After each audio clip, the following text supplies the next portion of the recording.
Hey everyone, it's LS with FlyQuest here to bring you the Season 2025 Patch 8 rundown, and it has been a while, so we're just going to get straight into the swing of things because there's some changes in this patch, but only really a handful are meaningful. Everything else is filler, like most patches that end up getting put out. So the first thing that we're going to jump into before going into the meaningful changes like Annie and Zoe are now going to be talking about Ahri. So the armor growth differential going down, not super meaningful, doesn't really do a whole lot. You're not really missing almost anything from this because she's not auto attack trading that much, and Ahri is a champion that typically cheats laning phase in a lot of ways. Not many physical damage champions that existing in mid lane right now, so even that super negligible, nothing really happening here. But what Riot are trying to do is target the tanky bruisery kind of Ahri by making the base damages on Foxfire, which is the easiest thing to hit, go down, and then also increasing the cooldown on it, so it's going to end up going up 1 second. However, the charm is also going to be rewarded with a 10% AP increase. So now,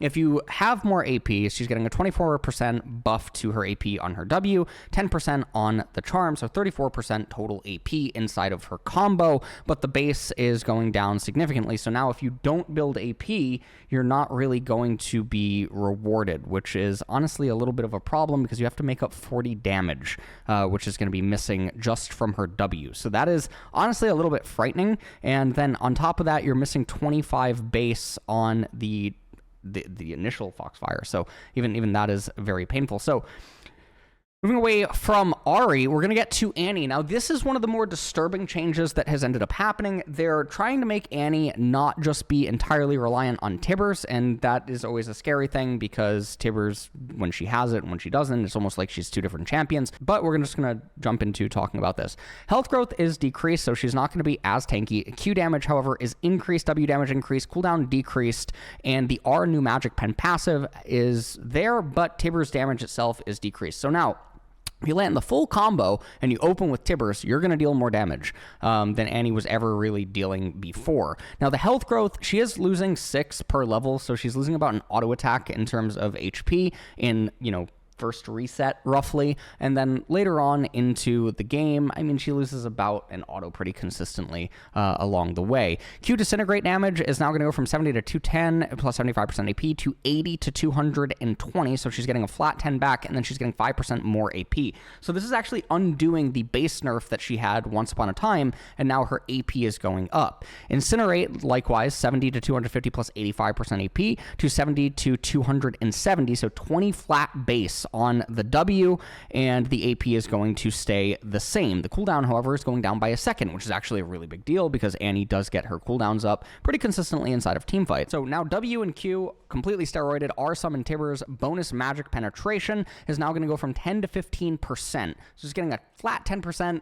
At that level 6, absolutely insane. Strong Flame Aura is going to go down, however, where the AP is going down for the per second as well as just the flat base. Tibbers' auto attack damage is also going to go down. It's going down considerably, 5% AP, and then flat 20 even at rank 1, flat 40 at rank 3. So as long as you're weaving more Qs and Ws in, you're going to be dealing more damage, and Annie is no longer as dependent on Tibbers. What this does do, however, is some of the bruisery Annie builds that allows Tibbers to have like Rylai's and Leandries or Blackfire Torch, etc., and you just stick it on everyone and you do those types of things, and Tibbers just sort of runs wild. That's not going to quite be as strong. And then the other thing about this is that if Annie trade kills and Tibbers gets enraged, Tibbers isn't going to be as strong in the enrage kill. But overall, still just a lot better because Annie's early laning phase now gets considerably stronger, and she's already a lane bully in a lot of matchups, so expect Annie to start coming back. Now, Blitzcrank. Passive shield is increased. Q damage is increased. Okay, this is all great. So the shield increase, kind of negligible. It's great, but like it is negligible. It is what it is. 5% of the max mana is what the increase is. This is just simply here to put Blitzcrank on the patch notes in some way. But the rocket grab thing is actually the one that is quite nice. This is going to be the ability that you actually do max first, and it's getting quite a lot of damage. It's getting 25 flat base at max rank. At early levels, it's not really doing a whole lot. I guess at rank 2 or rank 3, you do start noticing it ever so slightly. You're getting 10, 15. So I mean, there's that, but I guess you'd have to land quite a few inside of landing phase for it really to convert to something. Now, Brand, passive damage per tick to monsters is increased. So it's been a while since Brand has been in the jungle. Riot obviously trying to bring him back to his former glory. And I guess the way of doing that is the passive Ablaze tick damage is going to go up by 25% flat. So that is kind of funny. They didn't see win rate movement where they were shooting for, and Brand Jungle is still apparently extremely weak in their eyes. Now, obviously, Brand Jungle has had a lot of indirect nerfs to him via items and whatnot, and so, yes, he's going to probably need a little bit more love than this before he ends up getting grief picked at international events. True. So, moving on to Gwen. E damage is decreased. E skip and slash is going to go from 12 to 20, plus 25% AP, to 8 to 20, 25% AP. So, the flat damage is going down. E was really where she was getting a lot of shine.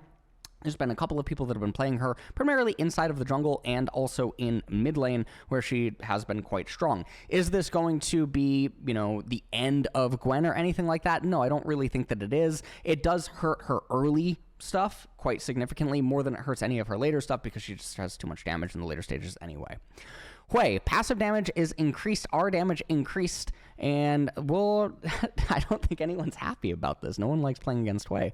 Passive, Signature of the Visionary, 30 to 180 based on level, 30% AP, and okay, so 30 to 80 based on level plus 30% AP to 35 to 230 based on level plus 30% AP. So he's just getting actually massive passive flat damage increase. He's getting 50, which makes absolutely no sense. R spiraling Despair, 200 to 400 plus 80% to 200 to 450 plus 80%. Not the end of the world. These changes aren't that big. They're not like catastrophic. They're not going to ruin your ability to play against Hwei or anything like that. It is just funny to see such an obnoxious champion getting buffed. Lulu, base health is going to be decreased. This is more painful, I would say, for like solo lane Lulu than it is for support Lulu. But in some of her counter matchups down in bot lane, it is going to be noticeable. 30 missing here. Blitzcrank, obviously a champion that just got buffed. You have champions like Thresh that ended up getting buffed a while ago. And, you know, these types of champions that are just good against Lulu. 30 HP is a bit to be missing when you consider that you are generally the primary target of the 2v2 all-in, and Lulu, you know, she's going to be fine with this, but it is something to take note of if she does end up getting nerfed more in the future. Male, attack speed and base health is increased, so the base health going up by about an auto attack in laning phase, and then passive Searing Brilliance, 5 to 20 based on level plus 1% AP, to 8 to 25 plus 1% AP, so a very negligible change. Now, this is per stack, so getting, you know, 3 more per stack. That is actually quite nice because you are looking at some damage increase, but not anything to break Mel or make her do anything. Again, Mel and Hwei's changes here are just sort of filler. It's just, I think, remind people that they exist, but it's things to keep mental notes of in order to remember that, you know, they got these in the future and eventually everything stacks up. Renekton, the BBC. Everyone loves a good old BBC, especially after it's been gone for a while. As Renekton, R damage is increased at later ranks. Renekton's been underperforming and has been less present in pro play lately, giving us some room for a small buff in solo queue. Okay, so the R damage, 30 to 90, 5% bonus AD, to 30 to 120. So it really, he doesn't see this until rank 2, and even at rank 2, it's extremely negligible. You're talking about 15. Now at rank 3, the extra 30, it's nice, but at that point of the game, Renekton is still killing you in the same amount of combos. And so because these numbers aren't changing anything about his combos, much like Mel, much like Hwei, it's a change to keep in your mind, but it's not doing anything. So it is what it is. Shen, Q slow is increased, W cooldown is decreased. These are actually really big changes for Shen jungle, and obviously Shen in any other role is getting buffs from this as well, but definitely Shen jungle gets a lot better sustain, and then obviously the ganks and everything get a lot better with this. So the slow one moving away from Shen is going to go from 15 to 35 to 25 to 45, so it's getting a flat 10%, is going to strip away your boots that you would end up having against Shen. Very nice for him. W Spirit's Refuge is going to get a flat 2 seconds shaved off it, which is really, really nice. And this actually gives him a lot of indirect EHP inside of team fights because that W is actually more likely to come up again inside of a team fight, and it actually matters. So a lot of EHP gained through the W, and now the Q buff, very nice as well. Singed. Passive per target cooldown is decreased. Last patch changes were directionally positive, but ended up being slightly more down than intended, reverting the passive cooldown change as it's the more fun thing for Singed players to have access to. So nice little change there for Singed, but not the end of the world. Sona Q-Bolt damage increased, higher ranks, W heal is increased. We're giving Sona some easy access to baseline functionality buffs to give her some power across her core skills since she's been underperforming in general. Hymn of Valor. So the bolt damage is going to start getting 5 base pretty much from rank 2 forward, and that's kind of nice. It's not the end of the world. This is a spammable ability in laning phase, so after resistances and stuff, on Sona, yes, you're gonna, on first recall, probably rack up about an auto attack and a half, maybe worth of extra damage from these changes on the Q, and then after the first reset, yes, you will start actually racking up additional ability casts, essentially for free, with these changes. You're not getting any AP changes or anything. The heal is actually another interesting one. It's only going up by a flat 5. Now, once you have Moonstone and you have these other types of things, it's not game-breaking, you're not healing hundreds extra or anything like that, but it will be noticeable because, again, in laning phase, pre-first reset, you're probably now getting an auto-attack worth of HP back, maybe a little bit more with this W heal, and then in the mid-game or something, you're probably getting 1/3 of an ability in terms of eaten damage back over the course of a couple of casts. Syndra, W slow reduced at higher ranks, E damage is adjusted, R damage adjusted, W force of will is now going to go from 25 to 45% to 25% flat, and so again, not the end of the world because Syndra isn't really playing with the slow. I think there's not even a lot of people that know that this really slows, or that they didn't even know that the slow actually increased. I would be willing to bet. E, scatter the weak damage, however, is going to go down. It's going to get nerfed flat. You're now missing 35 at max rank. However, in exchange for that, they do give you 15% additional AP. So you're going to need a lot of AP to chase up for this missing damage. R Unleash power damage per spear is also going to go down by a flat 10, and however, it's going to go up by 3% AP per spear. So I can have up to 21% more AP loaded into her R combo in exchange for missing the 10 flat per ball. So 70 damage is now missing, and you chase that with 21% AP is the way that that works. R Tristana, so now we move on to Tristana. R damage is decreased. Buster Shot is just going down. This actually just hurts her solo laning phase a lot more than AD Carry. AD Carry isn't really as concerned, I think, with the base damage on her R because it's not necessarily looking for lethals that are tied just solely herself, whereas with, obviously, duos and whatnot, you're going to be having more setup, especially even your jungler and things of that nature, and everything would be fine. Xerath, passive cooldown refund is increased, Q damage increased. Now, with Azir and other champions being as prevalent as they are inside of the meta, Xerath should be poised to obviously come back and return, and yet he's not for some reason. So, the passive cooldown refund increase, Q damage is also increased. So passive on the Monosurge is now going to 3.5 seconds. Arcano Pulse, the damage is going to go from 70 to 230 to 75 to 235. Very negligible, but again, it's just putting him on the map, making people remember that, hey, this champion exists, and he's actually quite good right now in his current state in a competitive setting. Zeri, R chain lightning damage is increased. Okay, so R, lightning crash. 25% total AD to 30% total AD on just the R. Super negligible. Again, just another filler thing reminding you that Zeri exists. I don't think that this is a champion that you necessarily want to be pricking proactively, especially since other of her allies have been nerfed in previous patches, pairings with her. Yone, W damage is decreased. This is actually quite a big one because he's just getting ripped from a lot. He's just getting 2% max health, just getting completely ripped out of the ability, and that is actually quite painful for Yone. So nice little nerf for Yone, one of the more disgusting champions that exists. Yorick, passive monster damage taken and damage to monsters is increased. E damage formula adjusted. R mark only affects champions. Passive, separate of the souls. Monster damage taken is now going to go up to 100%. Monster damage to monsters is going to 60 to 70%. Minion damage taken is unchanged. E morning mist, 70 to 210, 100% AP to 10% of the target's maximum health plus 3% per 100 AP. That's actually kind of funny. Now, 10% of the target's max health, this ends up being a buff anytime they exceed 2100 HP for any other variant of Yorick. So he actually becomes much better against shredding tanks.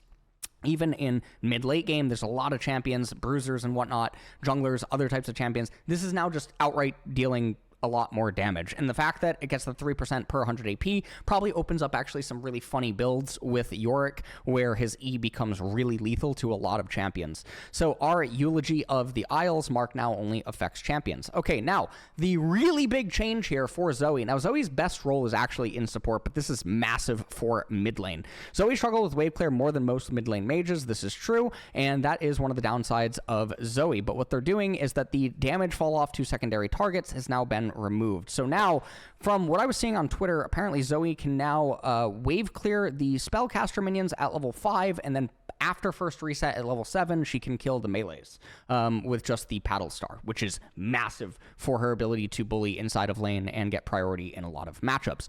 Yuumi, this is actually really funny, where Yuumi has been strong for a while, and if you listen to some of my patch rundowns last year, I was even talking about Yuumi, or during Worlds when I talked with Trimby and several other players, there was a lot of conversation about Yuumi. Now, the heal is actually going to get nerfed a little bit, and the zoomies 80 to 180, 30% AP, to 65 to 165 plus 30% AP. So this is all, you know, nerfs to Yuumi, who's been very strong for a while, and people just are not picking her that much, and I don't know why.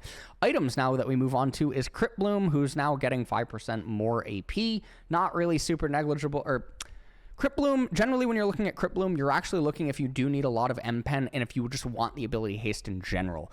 The 5 extra ability haste, it's nice, but it's not actually causing you to make a different change. You're not looking at the 5 ability haste and going, wow, that 5 ability haste is actually why I want this item, compared to Void Staff, which just gives me way more damage. 5 ability haste is not doing it. If they gave it 10 more ability haste, I actually think there would be games where you do look at even the loss of damage and you look at like, hey, actually maybe with a little bit more ability haste, I would be able to change some things up a little bit differently. 5 is not quite cutting it. You go on and look at any champions that you're playing right now in mid lane, go into practice tool, load it up, and check the amount of cooldown on all of your abilities that 5 ability haste is actually granting it. And if you say that that is actually affecting something, you're out of your mind, and it's also not going to affect why you would buy Cryptbloom versus Void Staff. Dead Man's Plate, I would be willing to bet you that most people didn't even know that the slow resistance thing was a thing, and so for that reason, I think that it's not changing why anyone builds it, and I don't think that it's actually really mattering that much. Opportunity is going back to where it used to be once upon a time with the lethality and the activation of it,